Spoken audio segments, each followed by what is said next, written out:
everyone. You're listening to English Round Table Podcast. I'm Kevin, and today I am joined with two guests. I've got Zane on my left and Shane on my right. Not to get the names too confused. Yeah, a bit of a tough one today. Yeah. Hi. How are you guys doing? Pretty good, yeah. Yeah, very good. Yeah, all good. How's the weather treating you? It's a pretty nice, beautiful day here. Very nice day today. It's good, yeah. If it could just stay like this all year round, I'd be pretty happy. Oh, same. Yeah. Well, let's get into our topic today, which is about basically financial crises and how those have gone down. And we'll also touch on the Japanese economy in the past and present and the future. One of you like to lead us off? Okay, I'll get started. Now, we don't really have anything organized today as such, but I thought maybe I'm just fascinated in the bubble era of Japan. So that was officially from something like 79 to 89, but many people have alleged that it actually finished a little bit before 89, but maybe wasn't noticed until early 90s completely. But I just think that's a fascinating period in time because it was just such a life of excess for people caught up in it. So I've been told by speaking to people who lived through it. So I was just wondering if you guys had any thoughts on that. I don't know much about it, to be honest. I like photography, so I like to go through a lot of older pictures from Japan during that time. There's one really great photographer who lived in Japan through the 70s, the 80s. He continues to come to this day. His name's Greg Faraday, and I would definitely check him out if you like older Japanese-style pictures. But for me, I just like to look through that era of, like you said, the excess of what people were doing, they're buying, just kind of partying. It seemed like just enjoying the good times. From what I've heard, it was a life of excess. I'd love to, if I could go back in time to one time period, that would definitely be up there for when I'd like to relive. So good time for everybody, it seemed. Yeah, it did seem like that. But good times always end, as they say. Right. Now we're going to get to the crisis part. Right. So I think a lot of it, like everything was like hyperinflated, which is something that we might be seeing in some areas today as well. Like certainly with property prices in Australia, I would say are hyperinflated. And I was wondering what you guys think about the US and possibly Hawaii as well. Like are property prices reasonable? Because during the bubble economy period, especially in Tokyo, they certainly weren't, as was the stock market. But yeah, so property prices hugely inflated. Sure, I feel that way for sure. Same here. Well, coming from Hawaii, it's just such a small, place. During the late 80s, I've noticed many Japanese people purchasing high-end property in Japan that caused, a bubble. And I noticed, many for sale signs in the early to mid 90s after the bubble burst. Oh, okay, wow. So that's just an observation from Hawaii. Right. So deals falling through basically by the looks of things and people having to resell probably at a loss. Probably, yeah. Yeah. Good time to buy, maybe. Yeah. Yeah, if you could afford it, sure. Yeah. So that's one thing that I've heard about in Japan, and also the stock market as well, which was hugely inflated. Now, apparently the cause of this was the government was kind of in cahoots with all of these companies, these corporations, and just lending money out to them without any sort of safeguards in place, which reminds me a little bit of the mortgage crisis as well. So I think there's tie-ins there. So I feel like we're not learning any lessons, really. We're just repeating the same things over and over. So do you think it's just corporate greed? Do you think it's, like you said, there's no safeguards really put in place? Is it political? I don't know if it's greed so much as just they've seen a path and they've taken it and they've seen the amount of money that can be made. And when it all backfires, it tends to be bailed out usually by governments. So I feel like maybe the private sector or these companies feel like the government is the safeguard in a way, and they'll just they'll just make some more money and pour it in there if anything bad happens. So Right. I feel like that's what happened in Japan. And I feel like Japan's never really recovered since then. I mean, it's still a great place to live and I love it, but I feel like it's never got back to that sort of 80s era.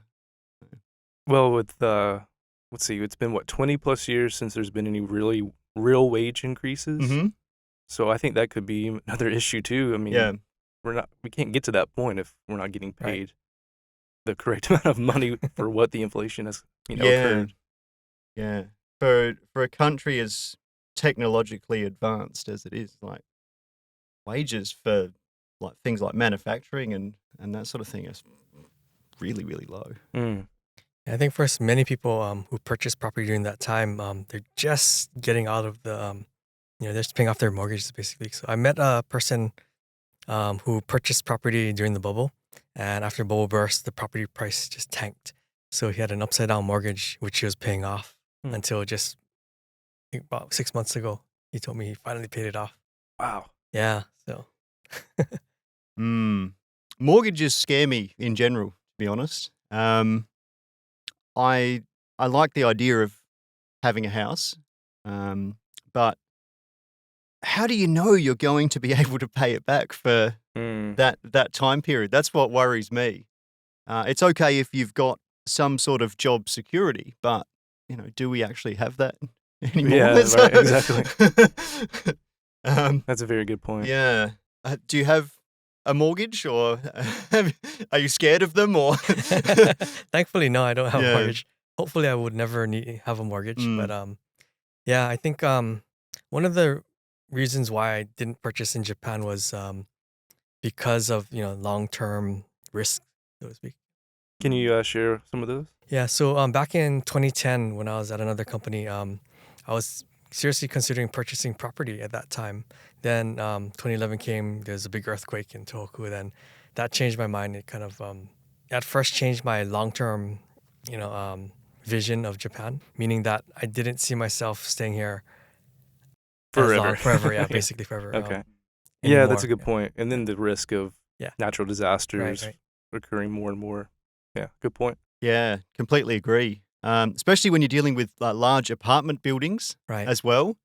Like, let's say a large crack develops through one of them. I mean, that affects everybody, Right. whether or not it's on your floor or not. So I don't really understand how that system would work, but I've heard that apparently if there is damage to the building or it needs to be replaced, they can basically say, look, we're tearing the building down and you've just got to deal with it and Really? pay for a new one to be put up, or Wow. apparently, yeah.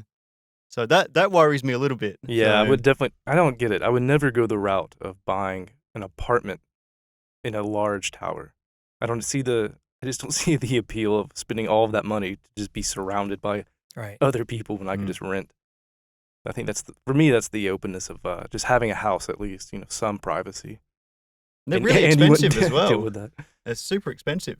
Yeah, Like those new mass-produced buildings that they're putting up all over the place. yeah. I still see them. They're building them all over the place in Tokyo. It's like, who is moving into these? It reminds me a bit of like those Chinese ghost villages, but obviously nowhere near as bad. But that's on another level completely, isn't it? Mm. Certainly. Yeah. Luckily, we haven't got to that stage Yeah. where we're just building empty cities for the sake of building them. Have you been to China? Have you? I've lived Yeah. in China for about 3 months. Oh, did you? In Shanghai. So you probably saw some of those ghost towns. Have you I passed through? haven't seen those ghost towns you're mentioning, but I've seen how quickly a building could be constructed. Very Interesting. impressive. Yeah. Yeah, I visited China and I went all through. So taking like midnight, sometimes 24-hour trains. So you're going through all these different little towns. And yeah, those ghost towns are creepy. Very creepy. Just out in the middle of nowhere, like resurrected, like maybe 15 of these high rises. And that's it. Yeah. No people. Yeah. Pretty wild. And they're largely unfinished as well. Maybe like Basically, one or two yeah. floors sometimes, and the rest is all Yeah. just hollow. Well, apparently that whole thing's about to collapse as well. So that the whole real estate industry over there isn't looking too good. Have you heard anything about that or? Just the Evergrande situation. Yeah. What is that? The Evergrande situation is a huge property developer in China. Basically, they went bankrupt. When was it? Last year? Officially, yeah, last year sometime. I think what they were doing, they were contracted to build these apartment projects, but they weren't actually finishing them. They were using the money to just buy more land and plan future developments. I And see. they were just keeping it going and going like that. I see. Because apparently a lot of the time in China, they remain unfinished until people move in because of the feng shui or however you pronounce it. So the way the room is set up, they want to finish it themselves or something. Oh, okay, I So see. yeah, but it's got to the stage now where the companies aren't even able to finish off the building projects. And I was speaking to a student of mine from China a few months ago, and they were saying that some people just have nowhere else to go. So they've actually moved into these places and they're basically just camping in the Oh, wow. in the structure that's technically their room, but Right. they've got like plastic windows and They no can't. running water or Right. anything, but they literally have nowhere else to go. So Wow. yeah, so That's pretty it's getting wild. pretty bad apparently. Yeah, that's not good. No. Wow. Yeah. Couldn't imagine that. That's a bit of a worry. Yeah, certainly. But I've heard that probably won't be as bad for the rest of the world as the GFC was, because a lot of that debt is held internally by other Chinese companies, whereas GFC, that just spread rapidly because debt was held all over the world in that. So anyway, we'll just wait and see what happens, I suppose. Yeah, But certainly. Well, before we kind of wrap this episode up, let's turn it to something positive. We actually have some money. Good Real type money. kind of Yes. money. Yeah, I was going to say something the with a bit of real stuff. intrinsic value. Yeah. You know, like, explain what you've got. Yeah, I have here a 500-gram bar of silver. Yeah, the reason why I prefer holding this as opposed to fiat currencies is that this will always retain its purchasing power, where fiat currencies may not. Yeah, absolutely. And you can use it as a weapon as well if you need to. Yeah. Throw it It's at nice and someone. heavy. Yeah. So with its intrinsic value, what are they using silver for these days? Like a lot of things are silver plated, I suppose, and it's a good conductor of electricity. But it's like, is that the main use of it, or? Yeah, silver has a few industrial uses in batteries, electronics, for medicine, things like that. Oh, okay, right. So when the apocalypse goes down, you could trade that off for something. Yeah. You could line the shelter with it. Maybe. Yeah. Yeah, there you go. Yeah. No, I completely agree. Now I know you've got your silver there, and we were chatting earlier off air about gold, Right. which you're not into really. What's the?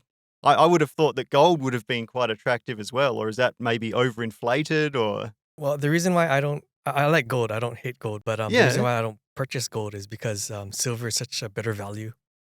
Okay. Yeah. So, for example, gold is at I think its all-time high is about a little over $2,000. It's very close to that now, where silver is about half of its all-time high value. Right. Yeah. Okay. And in the ground, the ratio of gold to silver is about 8-1 or so. Right. Meaning for the same effort, you can mine 8 ounces of silver as opposed to 1 ounce of gold. Okay. And that should be reflected in the price, which is not the price ratio between gold and silver is today is about maybe 85-1. So which makes silver a much better value. Yeah, I'm pretty convinced. Yeah.